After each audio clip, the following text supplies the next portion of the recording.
Introduction. The kernel is the primary part of any operating system and has complete control over all processes and memory. Replacing kernel code may lead to drastic outcomes, including a crash in a state where it is impossible to restore the system. Despite these risks, antivirus designers often use kernel mode mechanisms to enable self-defense. On 64-bit versions, however, kernel patching was disabled due to security concerns, and antivirus vendors have to look for alternative methods. Overview. Windows supports a wide variety of software, and providing all applications with full control over the system would not be safe. Therefore, the developers of the product designed two access levels to separate user applications from system software.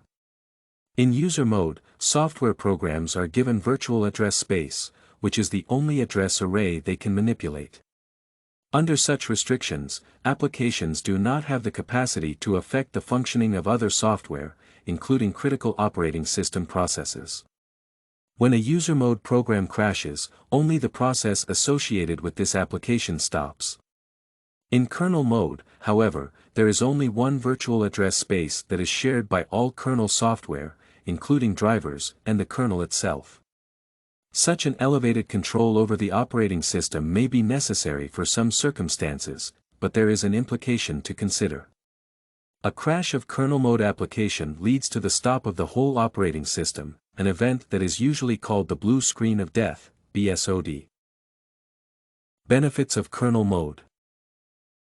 An antivirus's primary task is to protect the computer system from external threats. It can prevent malicious software from being installed by scanning each file that is downloaded from the internet. Modern malware, however, is sophisticated, and before initiating any attacks and concealing itself from the antivirus, it first tries to disable the security component of the computer. Therefore, it is essential for antivirus software to be able to protect itself, or it will be rendered useless. Designers of security software often write software that runs in kernel mode. That is, it calls kernel commands directly and has access to the whole memory of the system.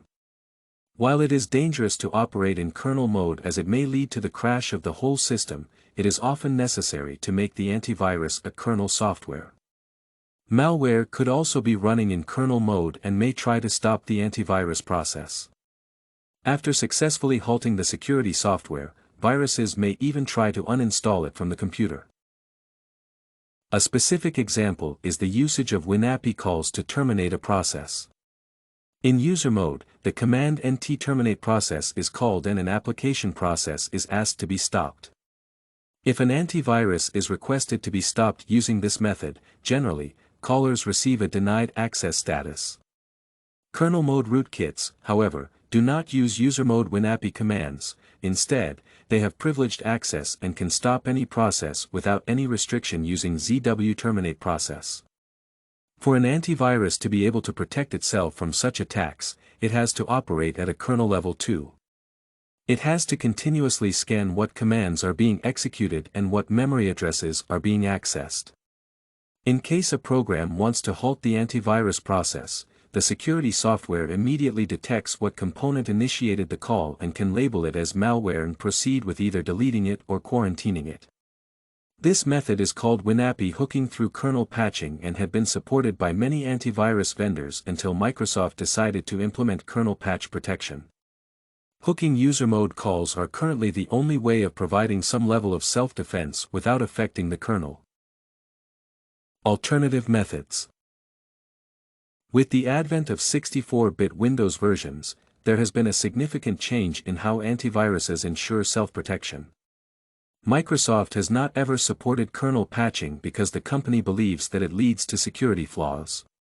When antiviruses inject their code into the kernel, the latter is essentially replaced by a third-party code that has not been tested to operate efficiently without causing any damage to the rest of the system. While there are many benefits of writing kernel mode self-protection mechanisms, it often leads to BSOD. With kernel patching protection developed by Microsoft, antivirus vendors can no longer make their software operate in kernel mode. An alternative way of ensuring security is hooking to user mode WinAPI calls. However, this method is not effective because security researchers have established that patch protection mechanisms can be circumvented by malware developers. In other words, it would be unethical for antivirus designers to make their programs avoid kernel patch protection even if they could, but hackers rarely wish to behave in an ethical manner. Therefore, despite providing some level of protection against common malicious software, user mode hooking is not effective against kernel mode rootkits. Conclusion: executing some of the antivirus components in kernel mode can allow the security mechanism to prevent malicious software from tampering with antivirus files and processes. This self-protection, however, comes at a cost. Kernel mode execution increases the risk of system crashes and data loss.